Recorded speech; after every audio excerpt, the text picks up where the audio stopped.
So I decided to do number 17, and the question says that a rectangular sign that is 500 newtons and 4 meters wide and 3 meters tall is suspended from a 6-meter long beam or rod, and the rod is 100 newtons. And then the left end of the rod is supported by a hinge right here, so we can rotate. And then, so this is the center of rotation, and the right end is supported by a thin cable, making a 30-degree angle here. And because this is a right triangle, this would be 60 degrees. And in part A, it wants you to find the tension in the cable.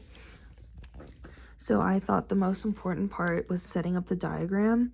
So this is the center of rotation, and since the sign hangs from the very end, and you know that this is 4 meters and that the rod is 6 meters, you know that this would be 2 meters.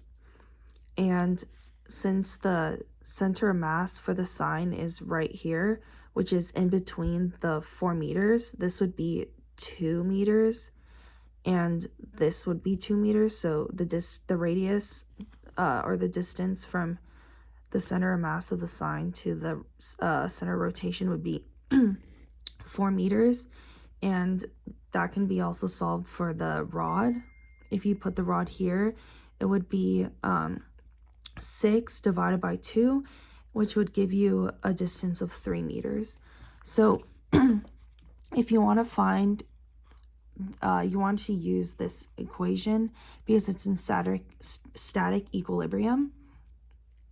So then the radius would be, or the distance would be 6 meters from here times t sine 60, because you want to find the tension, minus 500 newtons, which is the sign, times the distance, the center of the sign's center of mass from the center of rotation, which is 4. Additionally, you also subtract the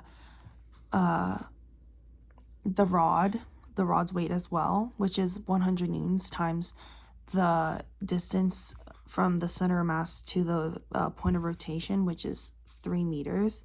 And then you get 443 newtons. So then now you know that this weighs 443 newtons. So then this is just like previous chapters. So you just sum the forces. So you have T cosine 60 minus the force the rod exerts. And I'll go back to the question. It says find the horizontal and vertical components of the force. And that would be easy now because you know the tension.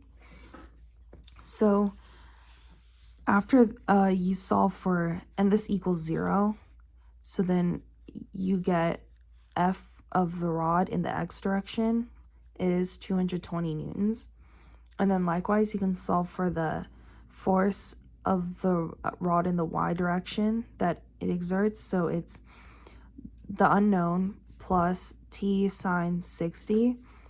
And this is positive because the rod isn't down in the negative section, it's in the positive. So then it's here minus, and since the rod's weight is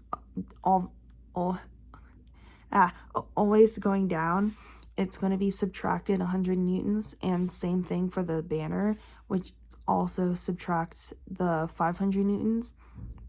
And then you set this equal to 0 because, again, it's in static equilibrium. So then the force of the rod in the y direction would be 216.35 newtons.